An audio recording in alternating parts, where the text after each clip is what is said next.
Thank you very much for having me. And as one who works in this area, just give us a sense of how serious the humanitarian fallout of the insurgency is and the nature of funding that's required that's brought this about now. There's no question about it that the insurgency in the Northeast has caused a lot of devastation.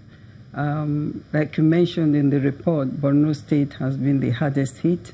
If you look at the millions of people that have not only been displaced, a lot of the time we place emphasis on the displacement, but there are several people that were never displaced, are still living in these communities that lacks everything that we can think of in terms of facilities. Houses have been destroyed, schools have been destroyed, no hospitals. A lot of the local governance institutions are no longer on ground.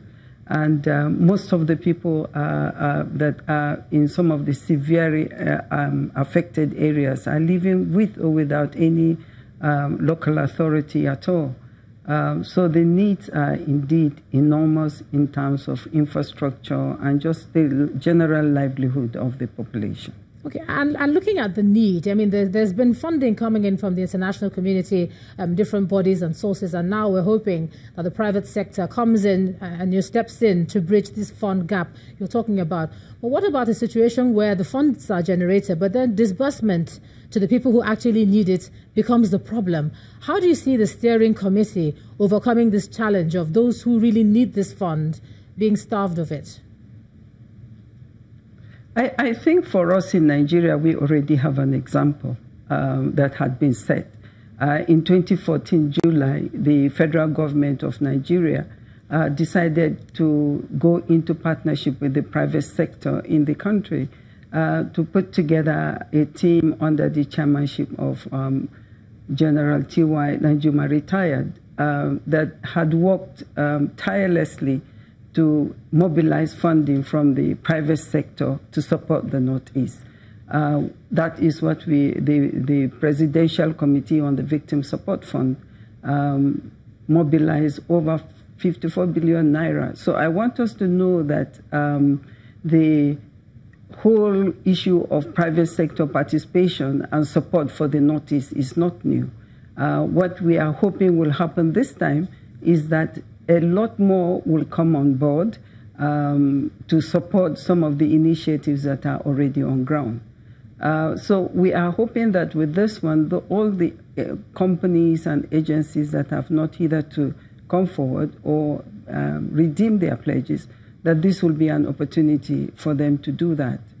Is there a concerted or shall I say a unified plan for implementation? Because yes, we see the funds that want to come in, and we see the big plans that are made.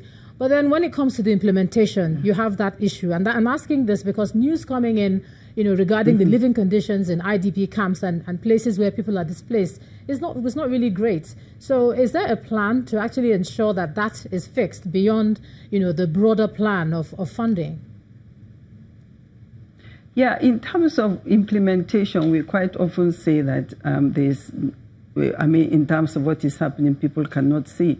I think a lot is happening in the Northeast. The number of agencies that are there, led by government agencies and the development agencies. A lot of the time we focus on the international agencies and forget the fact that the governments on ground, the state and the local government, are practically putting almost everything they appropriate into the rebuilding and restoring of the Northeast.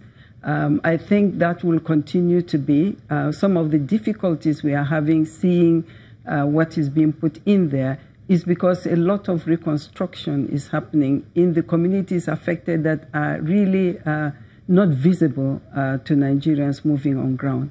What is mainly needed at this particular time is not only the resources, but the coordination of the effort of the different agencies to make sure that a concerted effort of bringing the humanitarian development and peace-building agencies actually happens so that we can begin to see some of that concerted effort on ground. I have no doubt that there are initiatives and efforts. The current government has put together the Presidential Committee on Northeast Initiative to be responsible for coordinating all the various agencies, including the development agencies.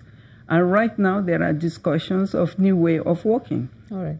Okay. And the whole principle about new way of working is that all these different agencies must come together under one umbrella, under the leadership of the government of Nigeria, to make sure that wherever and whatever is being put there, that it is reaching the most affected victims. So I want to assure you that the agencies on ground are committed and are working very hard to make sure that the resources are well utilized and accountable. All right. So Victim Support Fund, I want to assure you, is one of such agencies. Okay. And how quickly? We are working on that. Just trying to ask you now how quickly we expect to see the impact of this intervention, and whether there is a plan for, whether there are low-hanging fruits and short-term timelines, so that it's not just something on paper, but that the people who need it will be convinced that help is coming soon. Any plan for that?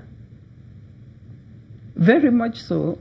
If you look at what is happening right now in the Northeast, even those that have been displaced themselves are making effort to go back into their communities and to make sure that they rebuild their lives again. So they are not even waiting for government or other agencies to help them. And effort being put on ground is mainly how can we make sure that the dependency on food and non-food items are being distributed is reduced as much as possible by making sure that the people are empowered, that they can go back to their farms and their regular economic activities, and therefore can take care of themselves, rebuild their homes, while government is working on rebuilding the schools, the health centers, and all the other infrastructure in the grassroots to make sure that happens. This initiative is commendable. It should bring in more resources and more hands that will make sure that this is done. All right, Director of Programs, Victim Support Fund, Professor Nana Tanko, thanks for sharing your thoughts with us on the News at 10 tonight.